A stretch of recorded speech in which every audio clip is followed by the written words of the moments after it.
Hey guys, what's up and welcome back to Nostalgia Unboxings. Today I have for you the giant Banpresto Mew figure, not figurine, but the Mew plushie. Here's the tag from it, just so we can get into it here. It is Pokemon Focus from Crane King. So I believe you can actually buy these directly.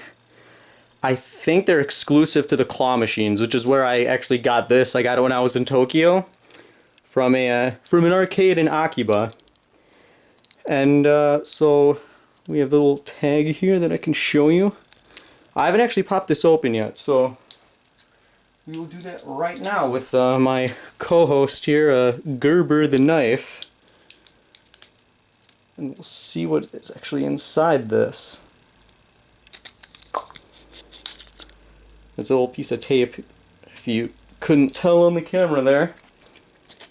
And we unfold it, and oh look, oh, excuse me, that was weird and gross. We have a little cute Pokemon data thing for Mew. Unfortunately, I cannot read these moon runes for you, at least not yet. Maybe one day I will learn how to read Japanese.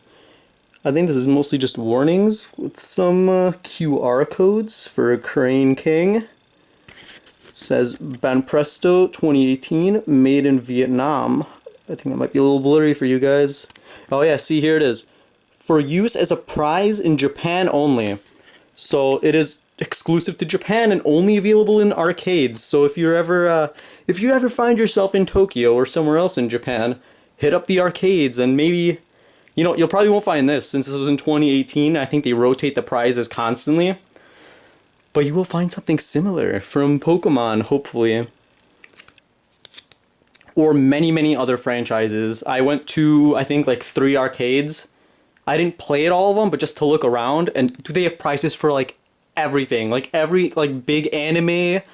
All this. It's really cool. It is an amazing experience. I would definitely recommend.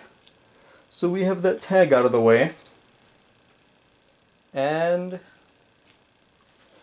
one thing I do want to point out is that this plushie, I think, is marketed as 13 inches, which I think is about right. I have my little ruler here. And the reason that is important is because it is almost the actual official life size of Mew. Mew itself, according to like the official Pokemon size charts, which is kind of cool, I guess, and you know, makes it good for cosplay purposes, I suppose. And other things of that front.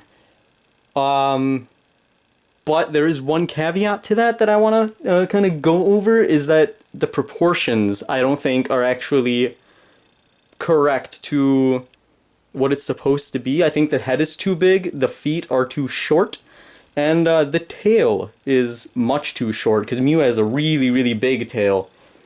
Not big, but very long, winding, curvy tail in the official art. So there is kind of that, but I think it's so cute that won't matter. Because you mean he's got his little toe beans and stuff, and it's pretty nicely detailed. It has like really thin, not thin, but short peach fuzz. It's little sewn on, embroidered, I guess, eyeballs. Poke, poke, poke. And it is quite squishy. This is definitely a plushie that you don't mind hugging or anything like that. You can sleep with it if you want, I suppose. It is, you know, very soft. There's nothing super plasticky or hard, you know, kind of hard, any kind of pointy stuff on it. Even the ears are nice and squishy, if that's what you're after. And we got this little tag at the bottom here that does say Banpresto, and that was where this was attached once upon a time. But I carefully removed it, and I will be able to put it back because I was very careful with how I remove the plastic, and I kind of want to go over that as well for anyone else that might want to kind of, you know, look through the stuff, but also wants to preserve the tags to actually remain on the plushies like I do. So what I did was, if you notice, this is the locking bit. Oh, here, wait, it's not in the camera. Ah! So this is the locking bit right here, and I'll try to get it to focus in, but I can't guarantee that it will. Let's see. So if you notice, I can't really move my fingers now. But there's a little tab that sticks out right here on either side. So when that's inside this, you can take a pointy object and just push these little tabs down very carefully while applying a downward pressure. And eventually it will just slide out. And then you can pop it back in and it should hold back. Because it's, it's kind of like a little spear here. So it should get stuck back just the way it was before, while still allowing you to look through the not so interesting tag. So yeah, that is a little how to do it thing. And so one problem though with the plushie, and it's not with the plushie itself, it's the price. So to win this at the arcade, I think I spent like $50 US, but in yen of course, because I got caught in the moment. And normally I would not spend 50 bucks on one thing at an arcade. That is freaking insane. But I had that arcade fever going, and it was what it was. And originally when I did win it and I brought it back to the hotel room and the joy of winning wore off, I was like, holy crap, I spent $50 on a Mew. And I mean, I'm sure there are more higher quality Mew plushies, even though this is definitely not bad quality by any means. But it's anatomically incorrect and stuff. And I was really, really bummed out for the longest time. I mean, I kind of regretted it, despite, I do love Mew. It is probably my favorite Pokemon from the original 151. And it still really bummed me out until I looked up the prices 5 minutes ago for what this plushie goes for online. And this thing sells for anywhere from $30 to $60, not counting shipping from Japan, which is $20. Usually, because they always trying to get you that way. They'll charge an insane shipping amount, so you don't notice it maybe if you accidentally impulse buy it. Plus, at least in the US, there's also the import tax, so this is really expensive if you don't get it in Japan. I'm very proud to own it now.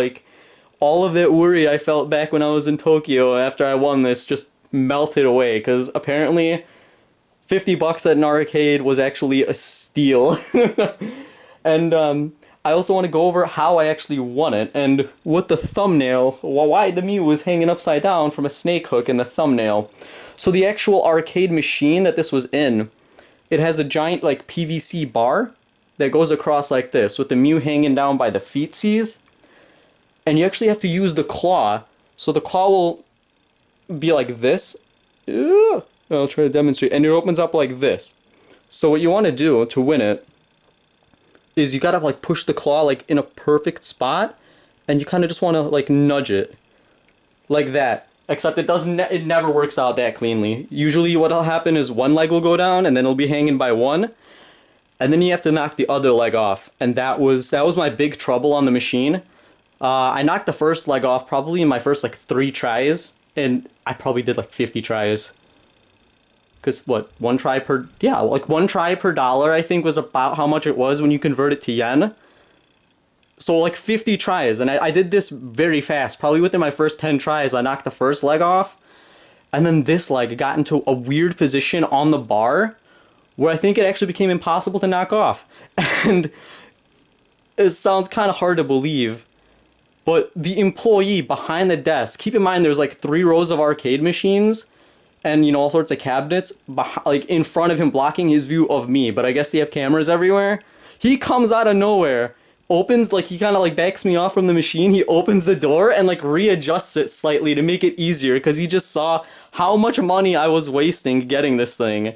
And then after he did the adjustment from what I assume was a basically impossible position that it unfortunately landed in, I got it in the next 3 tries. And it was just really, really funny. And I mean, I just looked at the guy, I bowed down, and I'm just arigato gozaimasu.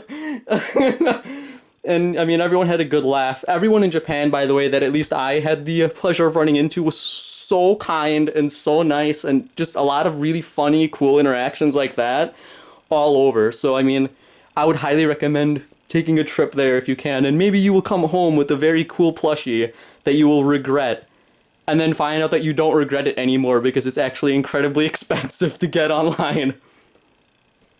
So that's basically it for the Banpresto Giant 13-inch Mew.